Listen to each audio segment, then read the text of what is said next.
Hello everyone, welcome to my channel. I hope everyone is having a wonderful day. Before starting the video, please go ahead and hit the subscribe button and give this video a like up. Nikki fumes over Victor's latest scheme, and Christine asks the almost impossible of Daniel. Thursday, August 14, 2025. Today on The Young and the Restless, Lily agrees to Kane's request, Victor confronts Nikki, and Danny and Christine return from Chance's funeral. At the ranch, Nick gushes about his mother's lime green pantsuit before wheedling to drive the Ferrari. Victor, who's been frighteningly quiet, picks this time to ask his wife if it's true she nearly sold Chancellor to Kane Ashby in France. Nikki reminds her husband that Nicholas was being held hostage. Victor's irked about being kept in the dark and reveals his source as Kane Ashby. Nikki says she did it and doesn't regret it. She was irritated, however, that Kane and Amanda had all the paperwork prepared in advance. Victor rants about Nikki letting Kane manipulate her. Nikki says it was her decision, and Victor had damn well better not be angry with her. Moving on, Victor reveals that he's tapped Lily Winters as their person on the inside with Kane. Nikki's skeptical to say the least, and Nick asks the question of the week: how will they fight Kane?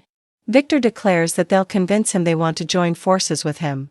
He tasks Nick with reaching out and finding common ground. Nikki sniffs, with the man who held him hostage? Victor's sure they can make him forget about Chancellor. Instead, he'll get Jabot. They'll help him take over the cosmetics company. Nikki refuses to be a part of this and accuses the mustache of still being mad at her. Victor warns they'll have a problem if she tries to save Jack Abbott. Nick assures his dad he can count on him. Will Lily play Kane? On his Genoa City train, Kane welcomes Lily in with a hearty, "all aboard." Lily mocks him for having the train shipped to Wisconsin, but he assures her he has one on every continent, which isn't excessive at all. Shooting his shot, Kane says he finds trains romantic. It turns out Kane's developed an aversion to flying since he was married to Lily. Getting to the point, Lily wonders what it is he thinks they have left to say. Kane gripes that she doesn't trust him. Lily gawps, of course she doesn't. They spar about him trying to get back with her, and she accuses him of being there to cause trouble. Kane's response is to offer her a scone. Lily asks if he's spoken to Maddie and Charlie, and Kane suggests talking to them together. Fuming, Lily tells Kane he did this and needs to own the fallout. Kane's undeterred, so Lily offers him a deal. She'll tell the kids with him if he'll tell her what he's doing there. She wants the whole truth this time. What will Christine request of Lauren? At Society, Lauren meets up with Christine, who tells her, and us, about Chance's off-screen funeral. Lauren, inanely, says she hopes Nina finds comfort in having her son buried near her in Los Angeles. Chris mentions Jill being there for Nina and how heartbreaking this all is for Dom.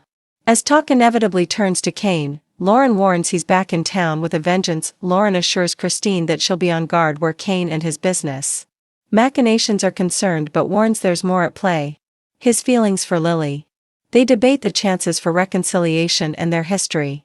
Christine parleys history with an X into a reveal of her engagement ring. Lauren squeals appropriately. The bug asks her pal to help her find the perfect wedding dress, and Lauren promises they'll get started right away. Daniel opens up to his dad in the park. Daniel confidently strums a tune on his guitar as his dad creeps up, clapping and gushing. The Romalotti gene is alive and well, despite the two not being biologically related. They embrace and discuss Chance's funeral. Moving on to cheerier topics, Danny tells his son that his proposal to Christine was a success. He explains they'll wed in October and asks Daniel to be his best man. Daniel, of course, is honored. Danny quips, "Good, because I don't have a second choice." Talk, inevitably, turns to Tessa, who has become Daniel's teacher/therapist/friend and has changed the way he looks at the world. Danny thinks it sounds like she means more to him. Daniel's afraid he's starting to have real feelings for Tessa. Danny's not surprised, he's seen the signs. Daniel feels disloyal to Heather, but Danny argues she'd want him to find love again. Daniel reminds his dad that Tessa's married to Mariah, and they have the sweetest little girl.